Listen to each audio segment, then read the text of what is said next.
Here comes the bride in Midtown. Multiple sources confirmed to Page 6 that Taylor and Travis are set to tie the knot at Madison Square Garden, where Swift has performed a whopping 8 times. One source said everyone's been sworn to secrecy. Another noted privacy was of #1 importance to the couple. Guests will likely be transported into the venue on blacked out buses, taking advantage of MSG's multiple entrances.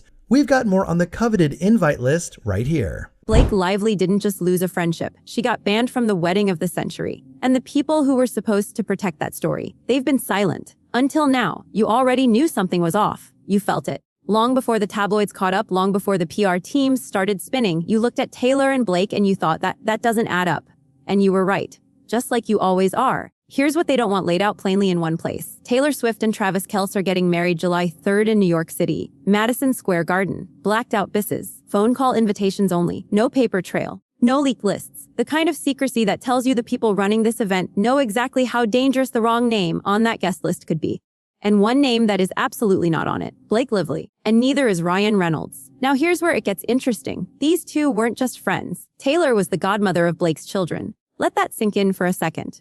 You don't hand someone that title lightly. That's not a showbiz handshake. That's a sacred bond, a spiritual responsibility. And somewhere between the red carpets and the private jets and the girl squad photos, something cracked so deeply that not even that connection could survive it. The reason goes back to the Justin Baldoni lawsuit, Blake's very public, very messy legal battle. And look, I'm not here to relitigate every detail of that case, but what I will tell you is this. According to reported text messages between Blake and Taylor, things got cold, really cold. Taylor reportedly told Blake directly, "I feel like I'm talking to a corporation." A press release, not a friend. A press release. Think about that. This is the woman Taylor trusted with her most personal moments, and by the end, she didn't recognize her anymore. And that's the part nobody talks about. Because the media wants you to see this as celebrity drama, petty falling out between two rich women. Move on, nothing to see here. But that's not what this is. What this is a story about what happens when loyalty gets weaponized. When someone decides that their image, their legal strategy, their brand matters more than the person standing right next to them. Taylor got used. She felt it. She said it.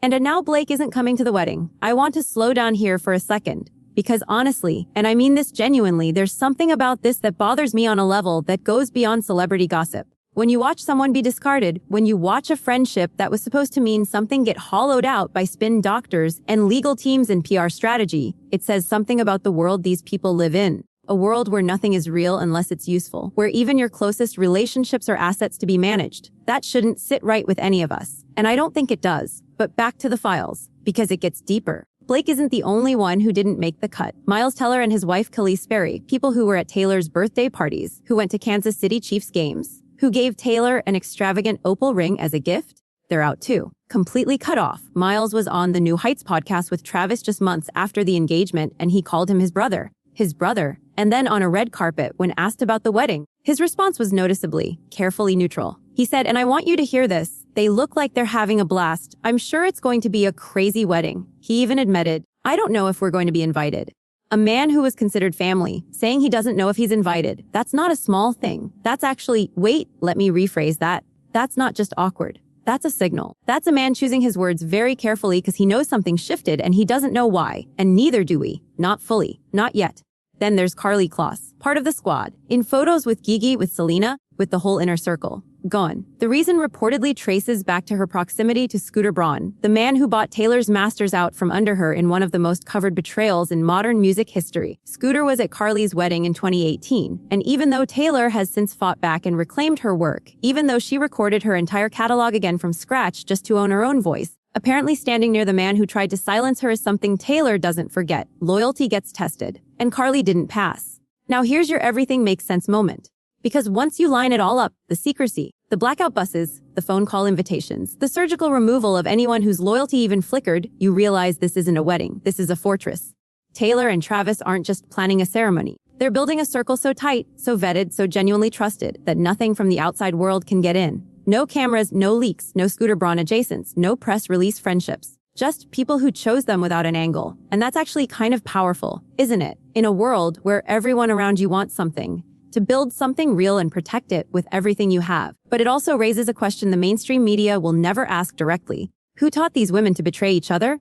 Who built a system where friendship between powerful women gets reduced to strategy and liability management? Where the moment things get legally complicated, your closest friend becomes a liability. Where loyalty to a music executive matters more than loyalty to the person singing the songs. This isn't just about Taylor's wedding. This is about what fame does to people. What the elite entertainment machine demands from the people inside it. You either play by the rules of that system, or you get cut from the guest list and everything else. So I want to ask you something directly, because you've been watching this unfold just like I have. If the godmother of your children isn't invited to your wedding, what exactly happened in that friendship that the public still doesn't fully know? What's still buried? What conversation? What text? What moment between Taylor and Blake is sitting in someone's files right now that we haven't seen yet? Drop your thoughts below, because I think you already know the answer, and I think you've known for a while.